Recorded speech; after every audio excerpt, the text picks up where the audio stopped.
cherries. Quite good ones, too. And so easy to pick. Look at the height of this bush. Just 4 feet. No ladders needed to pick in this orchard. This is Julian Biggs speaking from the Dominion Experimental Farm at Morden, Manitoba. And the man I'd like to tell you about these particular cherries is standing right across from me here. His name is Dr. Russell Leslie, the superintendent of the farm. Dr. Leslie, just what's the story behind these little bush cherries?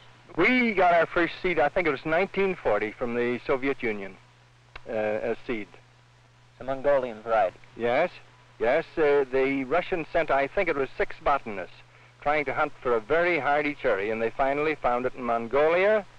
It's wonderfully hardy and dependably productive every year here.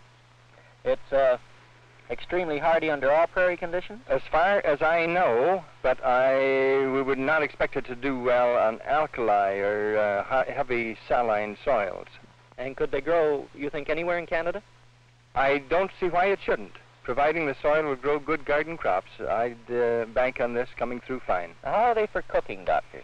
Some of them are very good, and some of them, as the Indian would say, probably has a tommyhawk under its hide. It's pretty harsh. But there's so much diversity and so much variety in them that we feel shortly there'll be at least a dozen very good quality sour cherries out of them. And we'll still retain this Shetland pony bush, 3 to 4 feet. Wonderful. They cross very readily with our domestic varieties, do they? Quite. But if you're trying to cross them with our pin cherry, you have to use these as the mother. The pin cherry doesn't seem to take the pollen of any of the other sour cherries. And how about their other uses, Doctor? Outstanding is the jelly.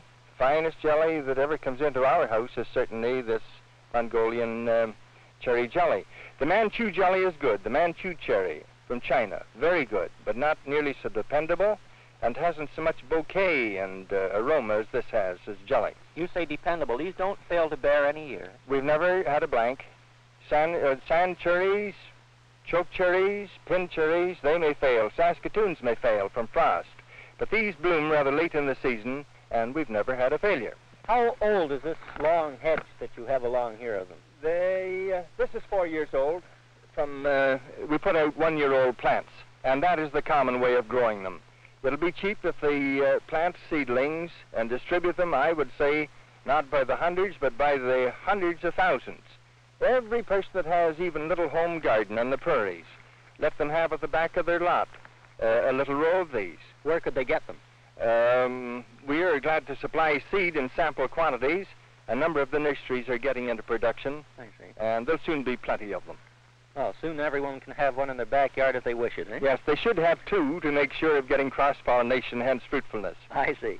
Well, thank you very much indeed, Dr. Leslie. And I'll come back when this cherry season's ripe, I think. Right. This is Julian Biggs speaking from the Dominion Experimental Station in Morden, Manitoba.